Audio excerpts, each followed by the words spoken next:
ছাত্র জনতার গণ অভ্যুত্থানে নিহত ৫ তরুণের মধ্যে ৩ জনের পরিবার পেয়েছেন সরকারি বেসরকারি সহযোগিতা। বাকি ২ পরিবার বঞ্চিত রয়েছেন সরকারি সহযোগিতা থেকে। এছাড়া একজনের নাম ওঠেনি সরকারের তালিকায়। প্রিয়জনকে হারিয়ে দিশেহারা পরিবারগুলো চান সরকারি সহযোগিতা সহ শহীদের রাষ্ট্রীয় মর্যাদা। ছাত্র জনতার গণ অভ্যুত্থানে জয়পুরহাটের 0 পয়েন্টে পুলিশ ও আওয়ামী লীগের সাথে ছাত্ররা সংঘর্ষে জড়িয়ে পড়ে। গত ৪ আগস্ট গুলিবিদ্ধ হয়ে প্রাণ হারান একাদশ শ্রেণীর শিক্ষার্থী নজিবুল সরকার বিশাল। তার মৃত্যুর পর শোকে স্তব্ধ পরিবার। বাড়ি নির্মাণসহ সরকারি সহায়তা পেলেও ছেলেকে হারানোর কষ্ট ভুলতে পারেননি তার মা। তারা শাস্তি পাক। ১ বছর হয়ে যায়, আমার সন্তান নাই, আর কোনো সন্তান যেন না হারায়। ৫ আগস্ট ঢাকার মিরপুরে পুলিশের গুলিতে নিহত হন কালাই উপজেলার কলেজ ছাত্রী রীতা আক্তার। একই রাতে জেলার থানাগেট এলাকায় পুলিশের গুলিতে মারা যান আরেক তরুণ মেহেদী হাসান। সরকারি বেসরকারি সাহায্য পেয়ে পরিবারে আর্থিক সচ্ছলতা ফিরলেও সন্তানদের হারিয়ে দিশেহারা পরিবার। যত টাকা পয়সা থাক আমাদের আর সুখ শান্তি নেই। ছেলের মৃত্যু আমি খুব দুঃখ নিয়ে বাবা। যেটা আসল, যেটা মেন, সেটাই তো আমার নাই। টাকা পয়সা দিয়ে আমি কি করব, আর বাচ্চাদেরকে আমি কিভাবে ম্যানেজ করব? তবে শহীদদের তালিকায় নাম আসেনি মোহতাসিম হাসান ফাহিমের। হাকিমপুরে আন্দোলনকারীরা আওয়ামী লীগ নেতার বাড়িতে আগুন ধরিয়ে দিলে আটকা পড়ে সহযোদ্ধারা। তাদের উদ্ধারে গিয়ে অগ্নিদগ্ধ হয়ে মারা যান ফাহিম। আরেক হতভাগা মিনহাজের পরিবার পাননি সরকারি সহযোগিতা। গণ্যমান্য ব্যক্তিরা তারা কিছু সাহায্য সহযোগিতা করেছেন, কিন্তু প্রকৃতপক্ষে আমরা এত দৌড়াদৌড়ি করেও সরকারের কাছ থেকে কোনো সাহায্য এ যাবৎ পর্যন্ত আমরা পাইনি। সরকারের পক্ষ থেকে শহীদ ও আহতদের সম্ভাব্য সকল সুযোগ সুবিধা দেওয়ার আশ্বাস জেলা প্রশাসনের। জয়পুরহাট জেলার 4 জন শহীদ আছেন এবং বাকি এ পর্যন্ত ফাইনাল হয়েছে আমার 57 জন। আর সরকারিভাবে যে সহায়তা আসছে, টাইম টু টাইম যে নির্দেশনা আছে, আমরা সেই নির্দেশনা মোতাবেক তাদের এর জন্য সহায়তা, তাদের খোঁজ খবর রাখা, তাদের চিকিৎসার জন্য ব্যবস্থা করা, এটা করছি। জয়পুরহাটের 5 তরুণ নিহতের ঘটনায় 12 মামলায় আসামি করা হয়েছে প্রায় 2000। Independent news. বৈষম্য বিরোধী ছাত্র আন্দোলনের কেন্দ্রীয় কমিটি ছাড়া সারা দেশের সব কমিটি স্থগিত করা হয়েছে। গণঅভ্যুত্থানের নেতাকর্মীদের দুর্নীতির বিরুদ্ধে জিরো টলারেন্স নীতির কারণেই এমন সিদ্ধান্ত। রোববার রাজধানীর শাহবাগে জরুরি সংবাদ সম্মেলনে একথা জানান সংগঠনটির সভাপতি রিফাত রশিদ। এ ব্যানার ব্যবহার করে কোনো ধরনের অপকর্ম করা হলে দ্রুত আইনি ব্যবস্থার আহ্বান জানান তিনি। জুলাই অভ্যুত্থানের সংগঠন বৈষম্য বিরোধী ছাত্র আন্দোলন ফ্যাসিবাদের পতনের পর জনগণের মন জয় করে নেয়, কিন্তু বছর না পেরোতেই দুর্নীতি, চাঁদাবাজির মতো গুরুতর অভিযোগ উঠে দলটির নেতাকর্মীদের বিরুদ্ধে। বৈষম্য বিরোধী ছাত্র আন্দোলনের নেতাকর্মীদের চাঁদাবাজির কারণে শুরু হয় সমালোচনা। রোববার এক জরুরি সংবাদ সম্মেলনে কেন্দ্রীয় কমিটি বাদে সারা দেশের সব কমিটির কার্যক্রম স্থগিতর ঘোষণা দিয়েছে সংগঠনটি। অর্গানোগ্রামের সিদ্ধান্ত মোতাবেক বৈষম্য বিরোধী ছাত্র আন্দোলনের কেন্দ্রীয় কমিটি ব্যতীত সারা দেশের সকল কমিটির কার্যক্রম আনুষ্ঠানিকভাবে স্থগিত ঘোষণা করা হচ্ছে। বৈষম্য বিরোধীর ব্যানার ব্যবহার করে কোনো ধরনের অপকর্ম করা হলে দ্রুত আইনগত ব্যবস্থা নেওয়ার আহ্বান জানান রিফাত রশিদ। বৈষম্য বিরোধী ছাত্র আন্দোলনের ব্যানারকে ব্যবহার করে যারা কোনো প্রকার অপকর্ম করার চেষ্টা করবে, আমরা এখান থেকে স্পষ্ট জানিয়ে দিতে চাই, আপনারা তাদের বিরুদ্ধে অ্যাকশন নিন। রাজধানীর গুলশানে সাবেক সংসদ সদস্যের বাসায় চাঁদাবাজি করতে গিয়ে বৈষম্য বিরোধী ছাত্র আন্দোলনের ঢাকা মহানগর শাখার 3 নেতা এবং গণতান্ত্রিক ছাত্র সংসদের 1 নেতাসহ 5 জন গ্রেফতার হওয়ার পরদিন এই পদক্ষেপ নিল সংগঠনটি। Mamunur Rahman, independent news, Dhaka. চাঁদার 40 লাখ টাকা আনতে গিয়ে গুলশানে গ্রেপ্তার হন বৈষম্য বিরোধী ছাত্র আন্দোলনের নেতাসহ 5 জন। এর মধ্যে রোববার 4 জনের 7 দিন করে রিমান্ড দিয়েছে আদালত। এখনো পলাতক একজন। পুলিশ জানিয়েছে আগের আরো 4টি অপরাধের কথা স্বীকার করেছে আসামিরা। ভুক্তভোগীর দাবি, আওয়ামী লীগের দোষর অভিযোগ তুলে গ্রেপ্তারের হুমকি দিয়ে চাঁদা নেন তারা।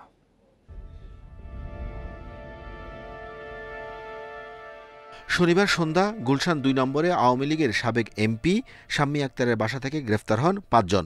তাদের বিরুদ্ধে 50 লাখ টাকা চাঁদাবাজির অভিযোগ।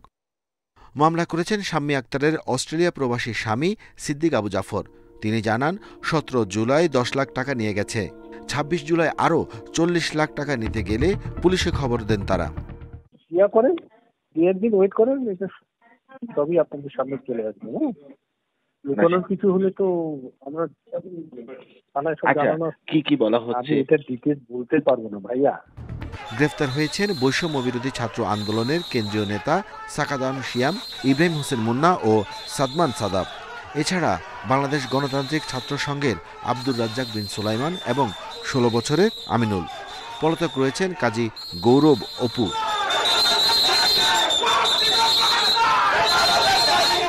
এই মামলার বাদী হয়েছেন যেই বাসায় যে লোকগুলো গিয়েছিল, অভিযোগ এসেছে, সেই বাসার মালিক বাদী হয়ে মামলাটা করেছেন। তার কোনো পূর্ববর্তী বা অন্যান্য জিনিসপত্র নিয়েছে কিনা সেই বিষয়টাও তদন্ত চলছে।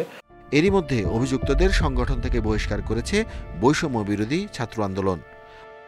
Arafatur Rahman, independent news, Dhaka.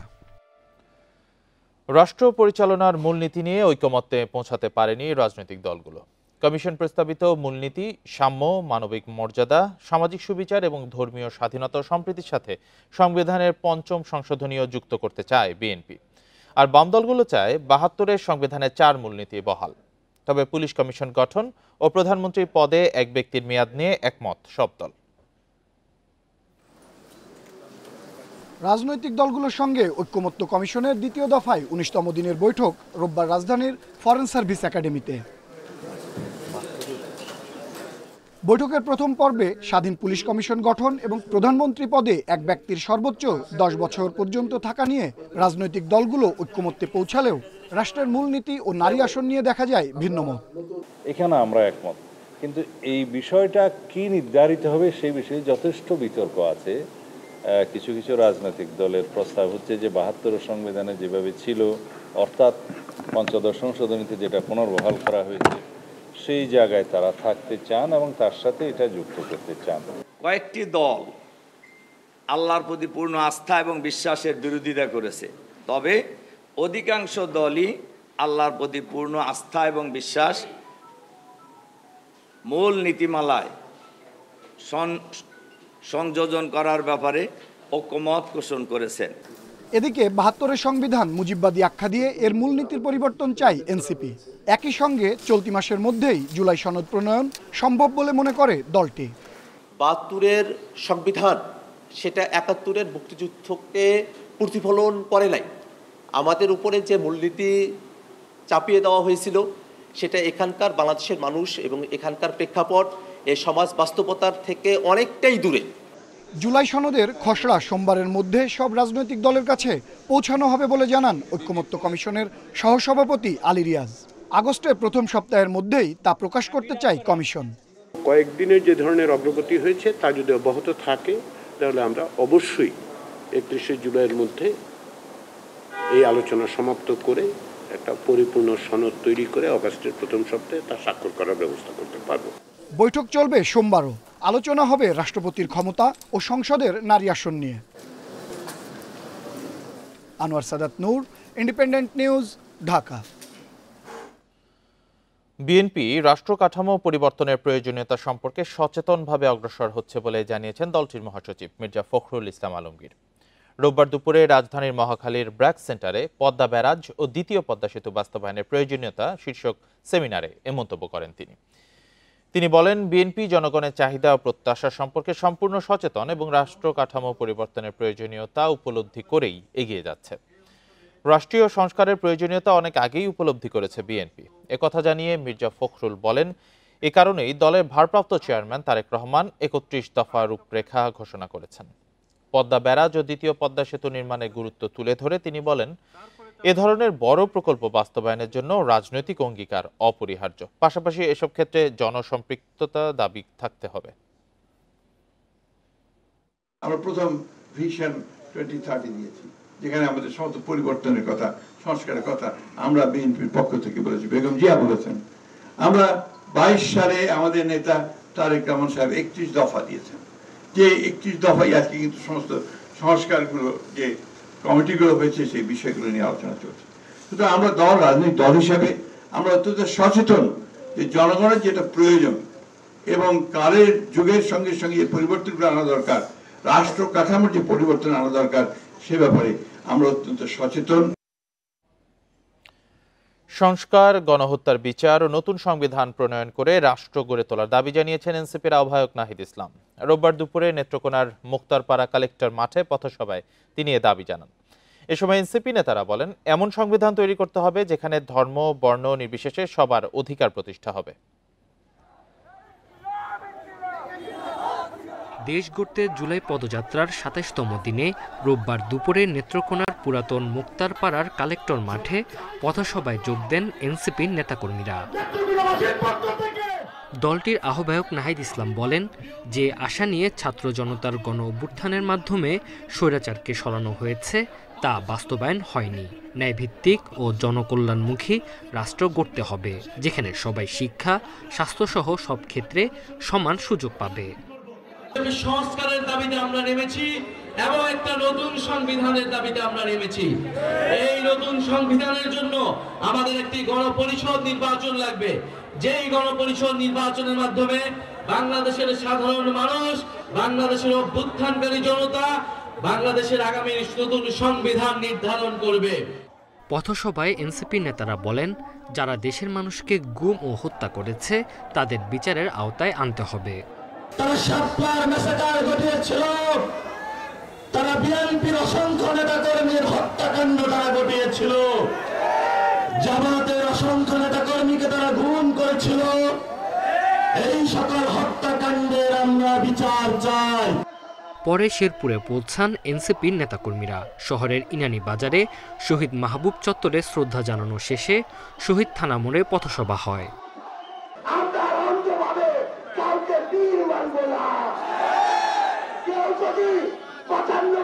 ভালো কাজ করে সেটার জন্য ভালো বলবো, আবার যদি 5টা খারাপ কাজ করে সেটার জন্য তাকে খারাপ বলবো। জুলাই পদযাত্রার ২৮তম দিন সোমবার জামালপুর ও ময়মনসিংহে যাবে NCP. Tanzil Hasnat, independent news. সাবেক স্বরাষ্ট্র প্রতিমন্ত্রী ও বিএনপি নেতা লুৎফুজ্জামান বাবরকে নিয়ে এনসিপি নেতার কটূক্তির প্রতিবাদে নেত্রকোনায় বিক্ষোভ করেছে বিএনপি। রোববার বিকেলে জেলার শহর ও বাবরের নিজ এলাকা মদনে বিক্ষোভ করে নেতাকর্মীরা। বিএনপি নেতাদের অভিযোগ, দেশব্যাপী জুলাই পদযাত্রা কর্মসূচির অংশ হিসেবে নেত্রকোনায় জনসভা করে এনসিপি। সেখানে দলটির মুখ্য সমন্বয়ক নাসির উদ্দিন পাটোয়ারি 10 ট্রাক অস্ত্র চালানের মামলা নিয়ে বিএনপি নেতা লুৎফুজ্জামান বাবরকে উদ্দেশ্য করে কটূক্তি করেন। এরই প্রতিবাদে জেলা শহরের ছোট বাজারে বিএনপি দলীয় কার্যালয় থেকে বিক্ষোভ মিছিল বের করা হয়। এছাড়া বাবরের নিজ এলাকা মদনেও বিক্ষোভ এবং প্রতিবাদ সমাবেশ করে বিএনপি নেতাকর্মীরা। এ সময় এনসিপির বিরুদ্ধে বিভিন্ন স্লোগান দেন তারা।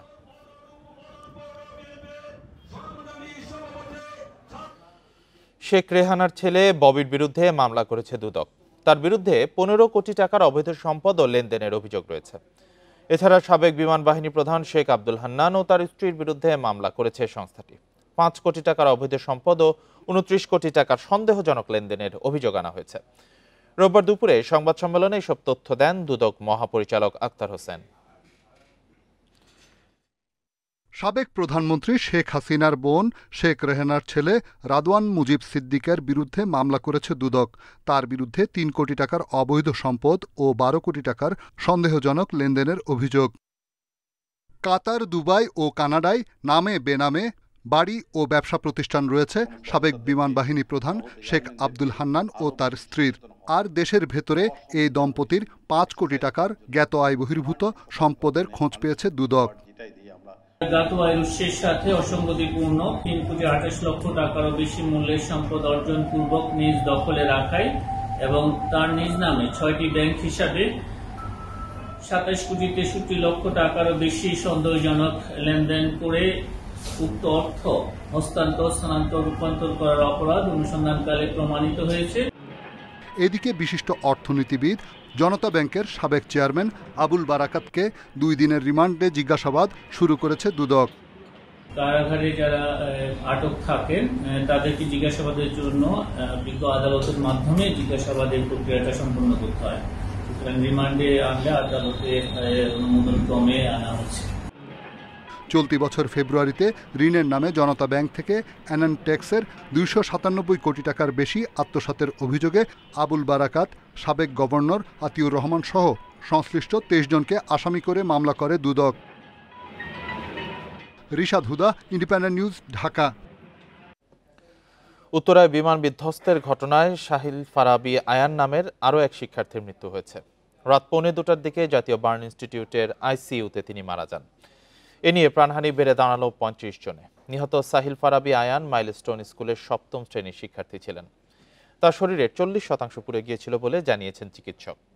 এদিকে রোববার বিমান দুর্ঘটনায় দগ্ধ আরও 2 জন রোগীকে বার্ন ইনস্টিটিউট থেকে ছাড়পত্র দেওয়া হয়। তাদের একজন মাইলস্টোন স্কুলের কর্মচারী সবুজা বেগম, অন্যজন উদ্ধারকর্মী।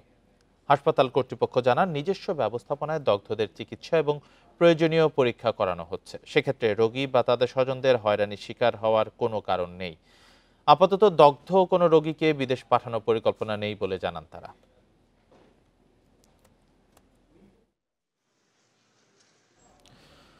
উত্তরা মাইলস্টোনে বিমান দুর্ঘটনার 6 দিন পর 9 সদস্যের তদন্ত কমিটি গঠন করেছে মন্ত্রিপরিষদ বিভাগ। আর প্রায় 1 সপ্তাহ পর ক্ষতিগ্রস্ত ভবন থেকে আলামত সংগ্রহ করেছে বিমান বাহিনী। একতলা যে টিনশেডের ওপর পাইলট পড়েছিলেন, সেখান থেকেও আলামত নিয়েছে তদন্ত দল। এদিকে কবে স্কুল খুলবে সে সিদ্ধান্ত এখনো নেয়নি কর্তৃপক্ষ। স্কুলে বিমান বিধ্বস্তের 6 দিন পর ক্ষতিগ্রস্ত ভবন থেকে আলামত সংগ্রহ করা হয়েছে। এ সময় স্কুলের মাঠেও তল্লাশি চালায় বিমান বাহিনী। পাশের একতলা টিনশেড ঘর থেকেও আলামত সংগ্রহ করা হয়। এটির ওপরেই পড়েছিলেন পাইলট তৌকির। ক্ষতিগ্রস্ত ভবনটি দেখতে আসছেন অভিভাবক ও সাধারণ মানুষ। অনেকে এখনো ভুলতে পারেনি বিভীষিকার চিত্র। এটা তো একটা ট্রমাটিক কন্ডিশন, তো ওদের সাইকিয়াট্রিক থেরাপিও লাগতে পারে, বিকজ এখান থেকে ওভারকাম করা ইটস সো টাফ। মানে যাদের এটা হয়েছে, যারা ক্যাম্পাসে ছিল এই মুহূর্তে, এই বিল্ডিংটাতে ছিল, তাদের তো এখনো ভয় কমে না। আমার বোন পড়ে এখানে, আমার 2টা বোন পড়ে, একটা হচ্ছে ক্লাস 5-এ আর একটা হচ্ছে 3-তে। শিক্ষার্থীদের আতঙ্কে এখনো দুশ্চিন্তায় অভিভাবকরা। স্বাভাবিক অবস্থায় ফিরতে সময় লাগবে বলে মনে করেন তারা। আমাদের ছেলেমেয়েরা এখনো ঠিকমতো ঘুমাইতে পারে না, শব্দ পাইলে ভয় পায়, বলে আব্বু আবার কি বিমান ক্রাশ হবে কিনা। 5 মিনিট বা 7 মিনিট হয়েছে, এর মধ্যে 5টা-6টা বিমান গেছে। বিমানের শব্দ শুনেই আমার বুকটা ধক করে ওঠে। আর বাচ্চাদের কি হবে? মানে এই এরিয়াতে একটা প্রতিষ্ঠান তো সবসময় থাকতে হয় নিরিবিলি একটা জায়গার মধ্যে। স্কুল খোলার সিদ্ধান্ত নেওয়া ঠিক হবে না বলেও মনে করেন অভিভাবকরা। Khaled Raihan, independent news, Dhaka. রোববার রাতে রাজধানীর মোহাম্মদপুর থানা এলাকায় ঘটেছে 3টি ছিনতাইয়ের ঘটনা। সন্ধ্যা থেকে রাত 11টার মধ্যে লালমাটিয়া, মোহাম্মদপুর ও ঢাকা উদ্যান এলাকায় ঘটে এসব ছিনতাই। ছিনতাইকারীরা অস্ত্রের ভয় দেখিয়ে 4টি মোবাইল ফোন, নগদ অর্থ ও 2টি ব্যাগ ছিনিয়ে নিয়ে যায় বলে অভিযোগ ভুক্তভোগীদের। এ বিষয়ে মোহাম্মদপুর থানায় 3টি অভিযোগ করেছেন তারা। তবে অভিযান চললেও এখন পর্যন্ত এসব ঘটনায় কাউকে আটক করা যায়নি বলছে পুলিশ। মোহাম্মদপুর থানার তথ্য অনুযায়ী গত মাসে ছিনতাইয়ের বেশ কিছু অভিযোগ থাকলেও মামলা হয়েছে 6টি। এদিকে ভুক্তভোগীদের অভিযোগ, এলাকায় পুলিশের টহল টিম থাকলেও থামছে না ছিনতাই।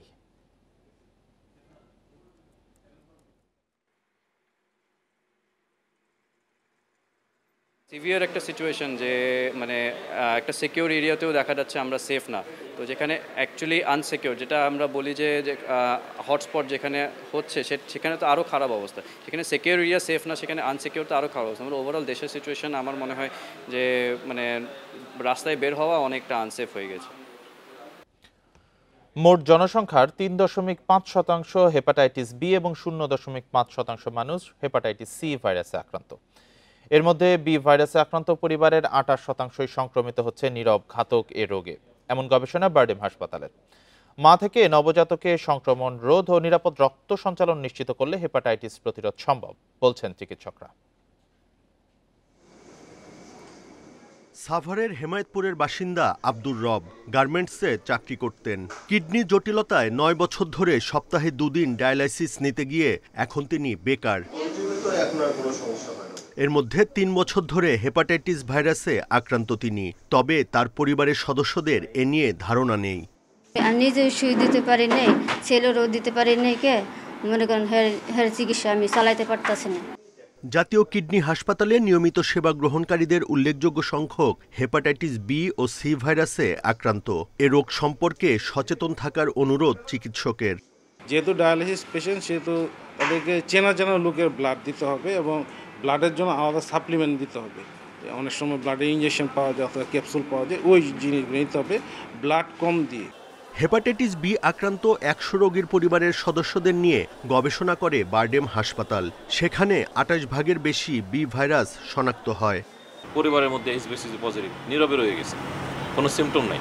ব্লাড দিতে গিয়ে অথবা বিদেশ যাওয়ার স্ক্রিনিং করতে গিয়ে অথবা প্রেগনেন্সির স্ক্রিনিং করতে গিয়ে প্রথম জানেন যে তার ভিতরে এইচবিসিজি রয়ে গেছে। তো ইটস অ্যালার্মিং। গর্ভবতী মা থেকে সন্তানের ভাইরাল হেপাটাইটিস সংক্রমণ রোধে টিকার বিকল্প নেই বলছেন বিশেষজ্ঞ চিকিৎসকরা। একটা আল্ট্রাসাউন্ড করেন, একটা এইচজিবিটি করেন, এই করলে আপনার হেপাটাইটিস বি সংক্রমিত লিভার রোগ আছে কিনা, সি সংক্রমিত লিভার রোগ আছে কিনা, অথবা ন্যাশজনিত লিভার রোগ আছে কিনা, এমনকি অ্যালকোহলজনিত মদ্যপানজনিত লিভার রোগ আছে কিনা, তাহলে ধরা পড়বে। উপসর্গহীন নীরব ঘাতক হেপাটাইটিস পরীক্ষায় নেগেটিভ হলে ভ্যাকসিন নিয়ে এটি থেকে রক্ষা পাওয়া যায় বলছেন চিকিৎসকরা। Buddhadeb Kundu, independent news, Dhaka. দক্ষিণ আমেরিকার দেশ ভেনেজুয়েলায় ৬ মাস ধরে পুলিশ হেফাজতে বাংলাদেশি জাহাজের ক্যাপ্টেন মাহবুবুর রহমান। তাকে ফিরিয়ে আনতে সরকারের হস্তক্ষেপ চায় পরিবার। নাবিকদের সংগঠন বলছে মামলা দেখভালের দায়িত্ব জাহাজ মালিক প্রতিষ্ঠানের হলেও সরকারের উদ্যোগেই আটক বাংলাদেশি নাবিক মুক্তি পেতে পারেন। চলতি বছরের ২৯ জানুয়ারি ভেনেজুয়েলায় পণ্য খালাস করে বন্দর ছাড়ার প্রস্তুতি নিচ্ছিল বাংলাদেশি জাহাজ এমভি ম্যাগনা প্রেস্টিজেস। কিন্তু সে সময় ভুল বুঝাবুঝিতে অনাকাঙ্ক্ষিত দুর্ঘটনায় পড়ে এমভি ম্যাগনা প্রেস্টিজেস। দুর্ঘটনায় মামলার পর জাহাজসহ নাবিকদের আটক করে ভেনেজুয়েলা পুলিশ। ডিউটি অফিসারেরও কিছু দায় ছিল, চিফ ইঞ্জিনিয়ারেরও কিছু দায় ছিল। ক্যাপ্টেন নিজের ঘাড়ে নিয়ে নেওয়াতে এখন হচ্ছে ক্যাপ্টেনের বিরুদ্ধে মামলা হয়েছে। আজকে কয়েক মাস ধরে সেই লোকাল মামলাটা চলছে। চলতি মাসে আইনি প্রক্রিয়ায় জাহাজ ও অন্য নাবিকরা মুক্ত হলেও ক্যাপ্টেন মাহবুবুর রহমানকে হেফাজতে রাখে পুলিশ। আমার ছেলে মেয়ে দুটো প্রতিদিন বাবার জন্য অপেক্ষা করছে। সরকার প্লাস কোম্পানির কাছে আমার রিকোয়েস্ট, তাকে যে কোনোভাবে দেশে ফিরিয়ে আনার ব্যবস্থা করা হোক। ক্যাপ্টেন মাহবুবুর রহমানকে মুক্ত করতে সরকারি হস্তক্ষেপ প্রয়োজন বলছে মেরিনারদের সংগঠন। যেটা এখন করতে হবে কোম্পানি করতেছে, কিন্তু কোম্পানি আমার মনে হয় আরও টার্গেট বেসড এবং একটা নো পে বেসিস এরকম স্ট্রং লয়ার দিয়া এটা প্লিড করা উচিত, যাতে তাড়াতাড়ি করা যায়। এদিকে সরকারের কূটনৈতিক প্রক্রিয়া অব্যাহত আছে বলে জানিয়েছেন নৌ উপদেষ্টা। একেবারে নিরাশা হওয়ার কিছু নেই, একটা আশাব্যঞ্জক ব্যাপার আছে। আমাদের ডিজি শিপিং অফিস কিন্তু কনস্ট্যান্টলি তাদের সাথে কাজ করছে। যান্ত্রিক কারণে রাশিয়ায় গত বছরের ২৯ ডিসেম্বর থেকে আটকা ছিল মেঘনা গ্রুপের আরেকটি জাহাজ এমভি ম্যাগনা প্রিন্সেস। ১.৫ মাস আগে রাশিয়া ছাড়ে সেই জাহাজ। আলমগীর সবুজ, ইন্ডিপেন্ডেন্ট নিউজ, চট্টগ্রাম। পুলিশের অতিরিক্ত ডিআইজি, এসপি সহ ঊর্ধ্বতন বিভিন্ন পদের ১৯ কর্মকর্তাকে বদলি করা হয়েছে। এছাড়া রাজশাহী শারদায় পুলিশ একাডেমির সাবেক অধ্যক্ষ অতিরিক্ত আইজিপি আবু হাসান মোহাম্মদ তারিককে ওএসডি করা হয়েছে। রোববার রাতে স্বরাষ্ট্র মন্ত্রণালয়ের জননিরাপত্তা বিভাগের জারি করা আলাদা দুটি প্রজ্ঞাপনে এসব কথা জানানো হয়। এর মধ্যে এক প্রজ্ঞাপনে বলা হয়, পুলিশ অধিদপ্তরের অতিরিক্ত ডিআইজি মোহাম্মদ সাইফুল ইসলাম ও মোহাম্মদ আবুল কালাম আজাদকে ডিএমপিতে বদলি করা হয়েছে। আরেক প্রজ্ঞাপনে জানানো হয়, রাজধানীর মিরপুরে পুলিশ স্টাফ কলেজের রেক্টর অতিরিক্ত আইজিপি আবু হাসান মোহাম্মদ তারিককে ওএসডি করা হয়েছে। ওই প্রজ্ঞাপনে আরও ১৭ পুলিশ কর্মকর্তাকে বদলির কথাও জানানো হয়।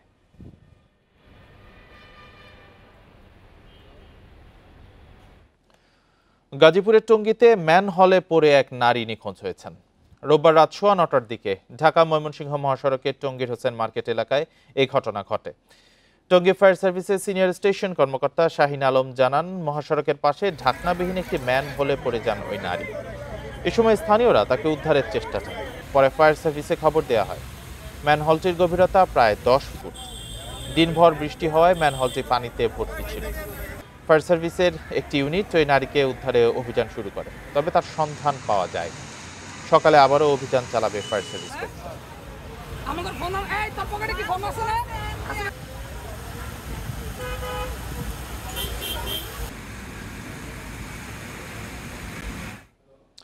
এ বিষয়ে জানাতে আমাদের সাথে যুক্ত হয়েছেন সহকর্মী আবুল হাসান। আবুল হাসান, সকালে উদ্ধার অভিযান শুরু হওয়ার কথা ছিল, সেটি শুরু হয়েছে কিনা, আর ওই নারীর আসলে নাম পরিচয় পাওয়া গেছে কিনা, তার স্বজনরা কেউ এসেছেন কিনা?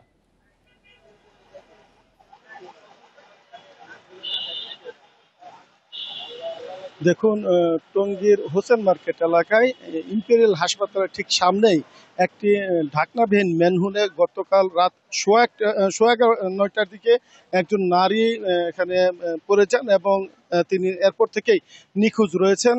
গতকাল রাত 1:30টা পর্যন্ত এখানে ফায়ার সার্ভিসের একটি ইউনিট এখানে উদ্ধার তৎপরতা চালায় এবং সেখানে ওই নারীর সন্ধান না পেয়ে এবং প্রতিকূল আবহাওয়া থাকার কারণে সেখানে তারা উদ্ধার অভিযান স্থগিত করে। পরবর্তীতে আজকে সকালে ফায়ার সার্ভিসের 15 জন একটি টিম এখানে এসেছেন এবং ফায়ার সার্ভিসের যে ডুবুরি আছেন তারা এখানে ম্যানহোলের বিভিন্ন জায়গায় ঢাকনা খুলে সেখানে উদ্ধার অভিযান চালাচ্ছেন এবং সিটি কর্পোরেশনের থেকেও কিন্তু লোকবল এসেছে এবং তাদের যে ম্যানেজমেন্ট এবং যন্ত্রপাতি নিয়ে এসকেলেটর নিয়ে তারা এখানে এসেছেন এবং সেই উদ্ধার তৎপরতায় সহায়তা করছেন। পাশাপাশি টঙ্গী থানা পুলিশের একটি ইউনিটও আমরা দেখতে পাচ্ছি এখানে এসেছে এবং বিপুল সংখ্যক মানুষের উপস্থিতি রয়েছে। তবে এখন পর্যন্ত সেই নারীর কিন্তু পরিচয় যেমন শনাক্ত হয়নি, তেমনিভাবে এই নারী এখন কোথায় আছেন বা কি অবস্থায় আছেন সেটাও কিন্তু ফায়ার সার্ভিস থেকে আমাদেরকে জানাতে পারেনি। তারা এখনো কাজ করে যাচ্ছে। আমি কিছুক্ষণ আগে ফায়ার সার্ভিসের টঙ্গী স্টেশন অফিসার শাহিন আলমের সঙ্গে কথা বলছিলাম।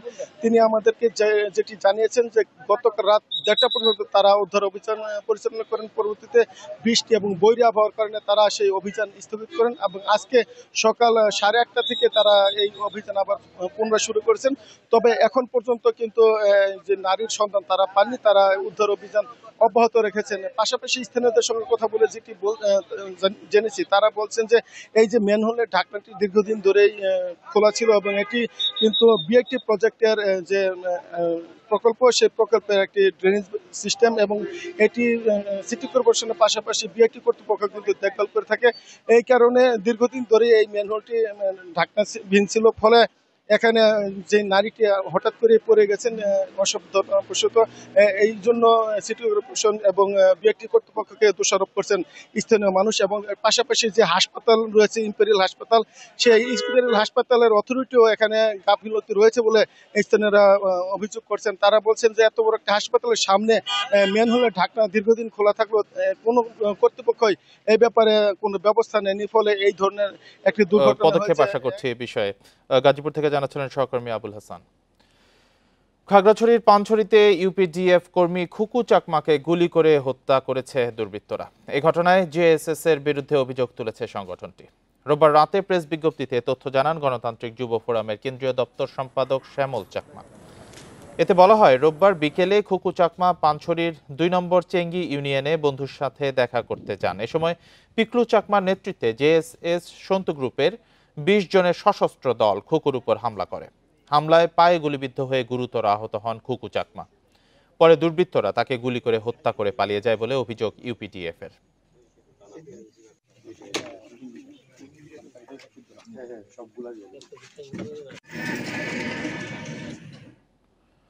নরসিংদীর মাধবদী পৌরসভার সাবেক মেয়র ও পৌর আওয়ামী লীগের সাধারণ সম্পাদক মোশাররফ হোসেন প্রধান মানিককে গ্রেপ্তার করেছে পুলিশ। রাতে রাজধানীর বসুন্ধরা এলাকা থেকে তাকে গ্রেপ্তার করা হয়। নরসিংদীর অতিরিক্ত পুলিশ সুপার মোহাম্মদ কলিমুল্লাহ বিষয়টি নিশ্চিত করেন। তিনি জানান, গ্রেপ্তারের পর ঢাকা মেট্রোপলিটন পুলিশের গোয়েন্দা বিভাগ তাকে মিন্টু রোডের প্রধান কার্যালয়ে নিয়ে যায়। আইনি প্রক্রিয়া শেষে তাকে নরসিংদী জেলা পুলিশের হাতে সোপর্দ করা হবে।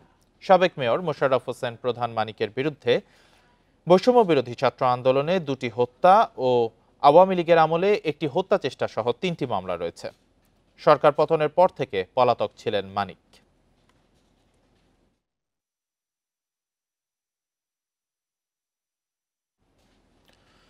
রাঙামাটি শহরের সবচেয়ে কাছের ইউনিয়ন বন্দুকভাঙা, অথচ বিদ্যুৎ সুবিধা থেকে বঞ্চিত চেঙ্গি নদীর পাড়ের মানুষ। 65 বছর ধরে বিদ্যুতের অপেক্ষায় স্থানীয়রা, দিন কাটছে 15,000 বাসিন্দার। নতুন প্রকল্পে অগ্রাধিকার ভিত্তিতে বিদ্যুৎ সরবরাহের আশ্বাস দিয়েছে বিদ্যুৎ বিভাগ। চেঙ্গি নদীর পাড়ে বন্দুকভাঙা ইউনিয়ন 1960 সালে কাপ্তায় জলবিদ্যুৎ কেন্দ্র নির্মাণের কারণে জলমগ্ন হয়।